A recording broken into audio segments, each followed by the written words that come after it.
And it was the 2016 election, when Trump was elected and was running against Hillary. I remember thinking like neither side was really going after the worst part of each candidate. For Hillary, it's the fact that she's a warmonger. And Trump was also talking about, he was talking about, how the war in Iraq was a disaster, and he said a lot of good things, but he was also kind of speaking out of both sides of his mouth, saying that they should bomb the terrorists and their families, and he's going to wipe out ISIS by just bombing the hell out of that part of the world. And, he went ahead and did that. And very few people noticed how badly he destroyed cities in Iraq and Syria during that campaign. And then it was in the early days of his presidency when he ramped up all the wars. He ended up winding most of them down, and nobody noticed. Nobody criticized him for it. And then in 2018, when a Saudi airstrike hit a school bus in Yemen and killed about 60 children, that was when I was like, all right, I got to start getting involved. I was always involved in activism to a point, but nothing really that effective. So I thought kind of writing and just trying to get more people aware could be effective. And it was that turning point, because at the time there was all this nonsense about Trump and Russia, and Stormy Daniels was in the news, and nobody was covering this horrific war in Yemen that the U.S. was backing and facilitating. So that was really the point when I said, all right, I have to, start trying to do something here. Just since you mentioned Trump, just could you give people an idea of that? Because obviously there's always, or he didn't start any new wars. Obviously, it's kind of factually true, but it's a bit misleading. So could you just touch on how he did expand the wars further, obviously his bombing campaigns and everything? Yeah, so I think Trump, what he did in politics is pretty amazing now, that there are a lot of right wingers that are like anti-war now, or at least against the wars in the Middle East and against funding this war in Ukraine, although a lot of them are pretty hawkish on China. But when it comes to what Trump actually did, again, when he first came into office, he loosened, all the rules of engagement, and that allowed a really increase in bombing campaigns, all over the place. In Yemen in 2017 was the year that the U.S. bombed Yemen the most, and this was against, they said it was against Al Qaeda, but at the same time the U.S. is backing the Saudis in a war against the Houthis, and Al Qaeda is on the Saudi side in that war. So it's just a disaster in Yemen. In Afghanistan, he actually bombed. They started tracking, the number of airstrikes in 2006 in Afghanistan, and I believe it was I think it was 2018 and 2019 that the U.S. from that, since they started counting in 2006, that the U.S. dropped the most bombs on Afghanistan. I mean, he really, while he was negotiating with the Taliban, which was good, he was really bombing that country. So also the war against ISIS, which destroyed the Syrian city of Raqqa, nobody really is aware of how destructive that was. There was actually reporting from the New York Times last year that showed all the civilians that were killed in that air war.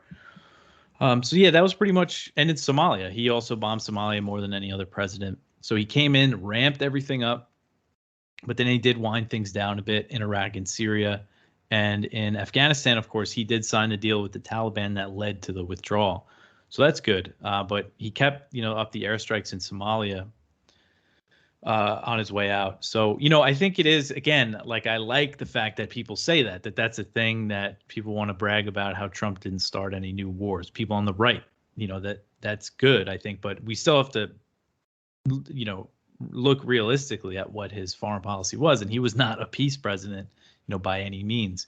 And he also increased, crushing sanctions on Iran, and he killed Qasem Soleimani, the Iranian general, almost brought us to the brink of war with Iran, and sanctioned Venezuela, backed a failed coup attempt there, increased sanctions on China. There's just a lot of stuff that he did. He started sending missiles to Ukraine. Obama didn't do that. He was the first one to take that step. So, we just have to remember this stuff and not so much remember him as a peace president, but maybe the least worst in recent years, you could argue. Right, yeah. So obviously, with the headlines going on now, it's obviously all about Ukraine and Russia. As you said, you write 6 to 8 articles every day, and lots of other people also do. So what is it we're not hearing that's going on in the world? And take your pick: Iran, Israel, Somalia, Syria, the earthquake, the sanctions, wherever you think people should be knowing about, or a collection. what are they not hearing about other than obviously Russia and Ukraine? Mhm. So I think right now Somalia is a big one. I was just talking about it with Trump, how he was really ramped up the airstrikes there. One of the few bright spots of Biden's presidency was when he came in. The airstrikes in Somalia basically stopped for months and months, and then there was a few, and then there was a few more, and now since last year he ordered to send more troops to Somalia, and the airstrikes have been really ramping up. And this gets, virtually no coverage, in Western media. So we don't really know what's happening on the ground. U.S. Africa Command that launches these strikes, they put out press releases and they say, "Oh, no civilians were harmed. Don't worry about it. We just killed Al-Shabaab." Can you just could you just give some people some background, some context on why are they bombing Somalia? Who are Al-Shabaab?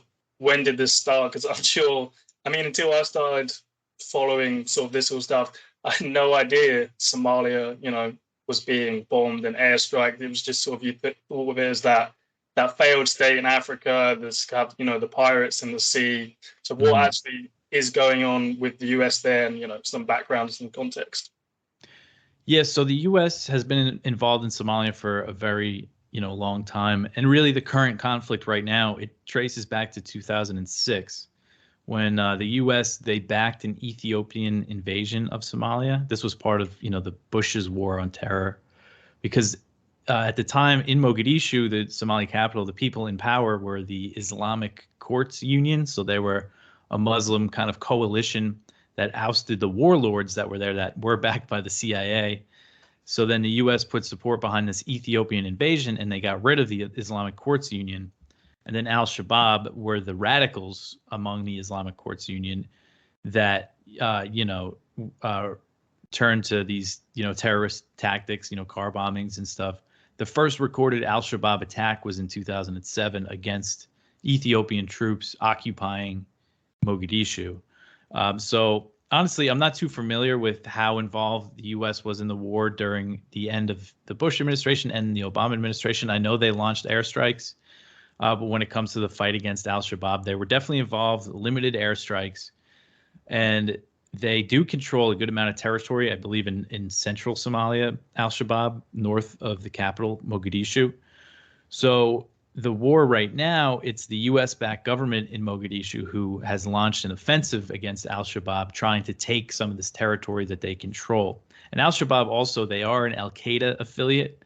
They declared loyalty to Al-Qaeda in 2012. So that's why, the U.S. military paints them as this huge global threat because of that. But again, this happened 5 years. They declared loyalty to Al-Qaeda after fighting, the U.S. and its proxies for a long time. And it's pretty much widely accepted by, pretty mainstream thinkers and analysts when it comes to this war that Al-Shabaab doesn't have any designs outside of Somalia, that they're not really a global threat. But anyway, this is what the U.S. military is focusing on in Africa. And so right now, this government has launched an offensive against Al-Shabaab. They really ramped it up last year, and that's when Biden sent more troops. And we've been seeing more airstrikes since then. So the airstrikes are usually launched when the Somali government is engaged with Al-Shabaab on the ground. And there's also militias that are fighting against Al-Shabaab for the government. And they keep a tight lid on the information as well. The Somali government that the U.S. backs. They have all sorts of strict rules for journalists. So again, we don't know really what's happening on the ground, but there are big battles right now. And then they call in, a U.S. airstrike, and the U.S. Launches it for them. So that's the situation now. And there's all signs, that the U.S. just said the other day they're going to increase military assistance for Mogadishu. So we might see more of an escalation. Yeah, no, I think I remember reading in Scott Horton's book, Enough Already, and the War on Terror, about Somalia and Al-Shabaab. I had no idea that was going on. Obviously, I was very young at the time, so I wouldn't have had a clue anyway. But how many people in America even know that the US is involved in Somalia? Is there many? I'm sure if I spoke to people in the UK at my age or older, I might even do a trial after this just to see, does anyone even know what's going on? It doesn't seem like it. This is something whenever I mention it to any of my friends or family, they have no idea. And nobody had any idea when Trump was doing it either. You would think that's something maybe the Democrats could criticize him for, and some did, but very, very few. And again, a big part of the reason is because we're just not getting any information from there, and it barely gets any coverage. Is there actually any authorization to be there, to do airstrikes, to have the presence? So how I understand it is that they're using the 2001 authorization for the use of military force that was passed after 9/11 to justify this. And that was passed, before al-Shabaab existed. And that's what they used to fight ISIS too, which also didn't exist then. So it's this outdated authorization that's still justifying war, all over the place. And lately I've been seeing AFRICOM, when they put out the press releases, they say that they conduct these strikes in the collective self-defense of, these of the Somali government forces. And that's something. So President Biden launched a series of airstrikes in Syria, I believe it was last year. He did it a few times. But one time when he did it, they cited the Constitution as, saying that they did it in self-defense of U.S. troops that were there. And he used the Constitution, which is so ridiculous because these troops are in Syria, deployed in a war. And it's an illegal occupation because the government opposes their presence. And then you see Biden citing, it's Article 2 of the U.S. Constitution. So I think that shows, unfortunately, even if they repeal that AUMF, they're still going to find ways to be able to launch these wars. They're going to figure it out. Yeah, I think it was I think it was his first airstrike, maybe after he was president. Maybe Somalia was there too, where he said this is in self-defense of our troops that are in Syria and I think the border of Iraq.